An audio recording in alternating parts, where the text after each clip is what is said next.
ভারত পাকিস্তান যে যুদ্ধ শুরু হয়েছে, আমাদের দেশে অনেকে আশা করছে যে এই যুদ্ধে আমরাও সামিল হয়ে যাব বা আমরাও যুদ্ধ করব। প্রথম কথা হলো যে নবী করিম সাল্লাল্লাহু আলাইহি সাল্লামের প্রতিশ্রুত সেই ঐতিহাসিক মুসলমানদেরকে বাতিলের বিরুদ্ধে লড়তে হবে, জীবন দিতে হবে, জিহাদে যেতে হবে, এটার জন্য মুসলমান প্রস্তুত থাকতে হবে। মুসলমান কখনো ভীতু হয়ে জীবন বাঁচানোর জন্য আপনার চেষ্টা করবে এবং শাহাদাতকে এড়ানোর চেষ্টা করবে, এটা মুসলমানের কাজ হতে পারে না। মুসলমান সবসময় শাহাদাতের তামান্না তার অন্তরে লালন করতে হবে। শাহাদাতের তামান্না নাই, আকাঙ্ক্ষা নাই, এটা মুনাফিকের চরিত্র, এটা ইমানদারের চরিত্র না। তামান্না আমাদের থাকতে হবে যে আল্লাহ, মৃত্যু যখন হবেই, আল্লাহুম্মা ইন্নী আসআলুকা শাহাদাতান ফি সাবিলিক, ওমর রাদিয়াল্লাহু আনহু দোয়া করতেন, আল্লাহ আপনার কাছে আপনার রাহে শহীদ হয়ে যেন আমার মৃত্যু হয়, সেটাই আমি চাই। সাধারণ মৃত্যু আমরা চাইব না, এটা একজন ইমানদারের কামনা থাকবে।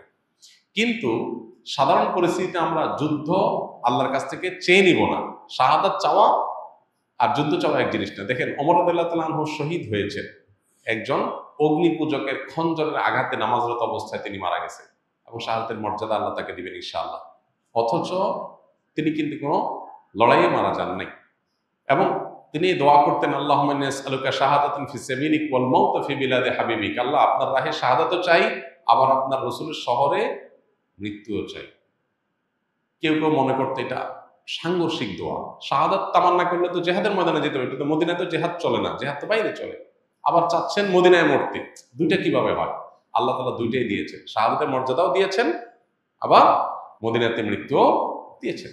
এই জন্য ইমানদার আল্লাহর কাছে দোয়া করার আছে, দোয়া করবে। তামান্না লালন করতে হবে, স্বপ্ন লালন করতে হবে, চেতনা ধারণ করতে হবে, নাহলে ইমানদার ইমানদার হতে পারবে না। সবই ঠিক আছে, কিন্তু সুস্থ স্বাভাবিক অবস্থায় যদি কেউ আল্লাহর কাছে যুদ্ধ চেয়ে নেয়, সেটা কিন্তু কাম্য না।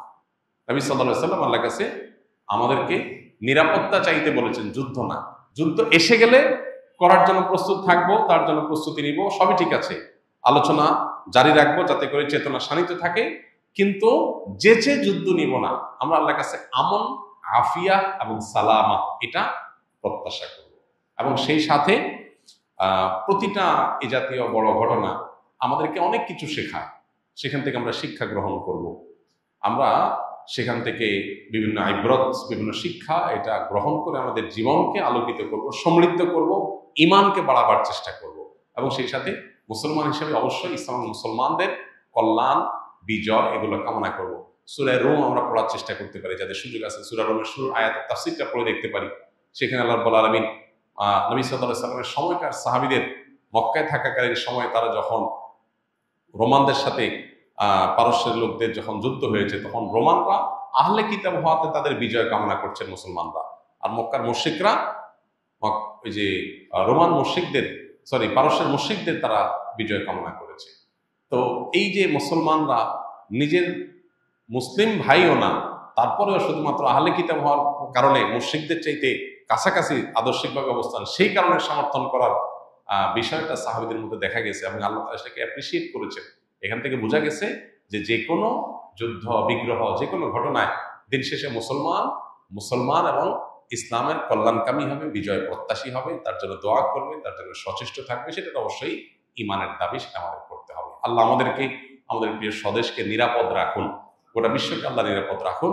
সকল প্রকার জুলুমের আল্লাহ তাআলা অবসান ঘটিয়ে দিন। মুসলমানদের উপরে যে সমস্ত জুলুম চলছে সারা বিশ্বব্যাপী, কোনো কিছু না করে মুসলমানরা দোষী প্রমাণ হওয়ার আগে মুসলমানদের দেশের উপর আক্রমণ, এই জিনিসগুলো থেকে আল্লাহ তাআলা আমাদের মুসলমানদেরকে হেফাজত করুন। আমাদের শক্তিমত্তাকে আল্লাহ তাআলা বৃদ্ধি করে দেন, বাড়িয়ে দিন। মুসলমান এবং অমুসলমানদের মধ্যে কোনো সংঘাত বা যুদ্ধ সংঘটিত হলে একজন মুসলমান হিসেবে আমাদের কোন পক্ষে থাকা উচিত বা করণীয় কি, এটা তো বলার অপেক্ষা রাখে না, প্রশ্ন করার অপেক্ষা রাখে না। একজন মুসলিম অবশ্যই মুসলমানের পক্ষ অবলম্বন করবেন যতক্ষণ পর্যন্ত মুসলমান জুলুম না করবে। মুসলমান যদি জুলুম করে তাহলে তার পক্ষে মুসলমান থাকবে না, কিন্তু মুসলমান যদি মাজলুম হয় বা মুসলমানের উপরে যদি জুলুম করা হয়, তাহলে অবশ্যই একজন মুসলমান সেই মুসলমানের পক্ষে থাকবে না। সাধারণ অবস্থাতে একজন মুসলমান অবশ্যই মুসলমানের পক্ষে অবলম্বন করতে হবে, এটা তার ঈমানের দাবি।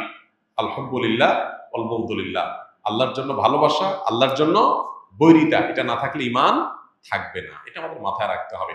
অতএব পৃথিবীর যে কোনো প্রান্তে মুসলমান আক্রান্ত হলে আমাদের মুসলমানদের পরস্পরের প্রতি সহমর্মিতা হতে হবে, একটা দেহের মতো। নবী সাল্লাল্লাহু আলাইহি ওয়াসাল্লাম বলেছেন, মাসালুল মুমিনিনা ফি তাওয়াদ্দুহিম ওয়া তারাহুমিহিম ওয়া তাআতুফিহিম কামাসালিল জাসাদ, সমস্ত মুসলমানদের পরস্পরের সহমর্মিতা, তাদের পরস্পরের প্রতি আন্তরিকতা, এগুলোর ক্ষেত্রে তারা একটা দেহের মতো। একটা দেহের এক অংশ যেরকম কষ্ট পেলে অন্য অংশ সেটাকে অনুভব করে, পুরো শরীরে সেটাকে কষ্ট অনুভব করে, ঠিক একইভাবে মুসলমানরা কোথাও আক্রান্ত হলে আমরা সবাই কষ্ট অনুভব করব, তাদের বিজয়ে আমরা খুশি হব। এটা আমাদের ইমানের দাবি, এটা ইমানের পাঠ।